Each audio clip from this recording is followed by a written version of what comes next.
નમસ્કાર દર્શક મિત્રો, ફરી એકવાર ગુજરાત સમાચાર યુટ્યુબ ચેનલમાં આપનું સ્વાગત છે। વાત કરીએ આજના સમાચારની તો ખેડૂત દેવા માફીને લઈ જાહેરાત।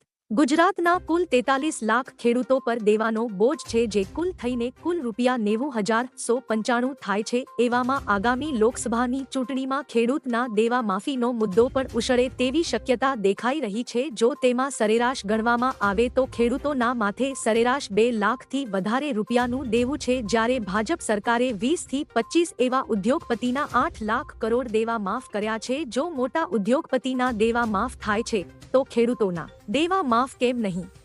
ત્યારબાદ પીએમ કિસાનનો 16મા હપ્તાને લઈ જાહેરાત। કેન્દ્ર સરકાર પીએમ કિસાન યોજના હેઠળ ખેડૂતોને વાર્ષિક ₹6,000 પ્રદાન કરે છે। અત્યાર સુધીમાં 15 હપ્તામાં પૈસા મળ્યા છે। દાતાઓ 16મા હપ્તાની રાહ જોઈ રહ્યા છે। આ સહાય 28 ફેબ્રુઆરીના રોજ જાહેર કરવામાં આવશે।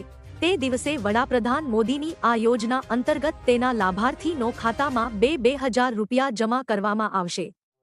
આ યોજનાનો લાભ માટે ઈકેવાયસી કરવાનું રહેશે।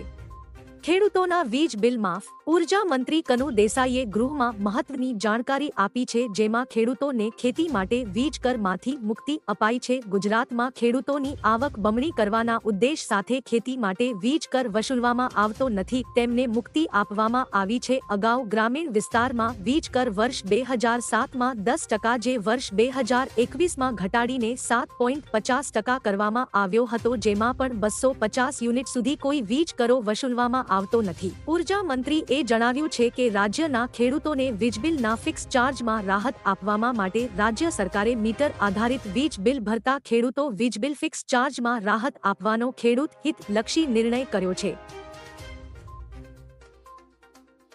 15 દિવસમાં ગામડાઓમાં નવા વીજ કનેક્શન। કેન્દ્ર સરકારે વીજળી ગ્રાહક અધિકાર નિયમોમાં સુધારો કર્યો છે। તેમાં સ્પષ્ટ કરવામાં આવ્યું છે કે મેટ્રો શહેરમાં 3 દિવસની અંદર, નગરપાલિકાઓમાં 7 દિવસની અંદર અને ગામડાઓમાં 15 દિવસની અંદર અને પર્વતીય વિસ્તારમાં 30 દિવસની અંદર નવા કનેક્શન આપવાના રહેશે। રેસિડેન્શિયલ કોમ્પ્લેક્સ અને રેસિડેન્ટ એસોસિએશનને દરેક ઘર માટે સિંગલ પોઈન્ટ આપવાનો રહેશે। કનેક્શન લેનારની ઈચ્છાઓને અનુસરવાનું સૂચન પણ કરાયું છે।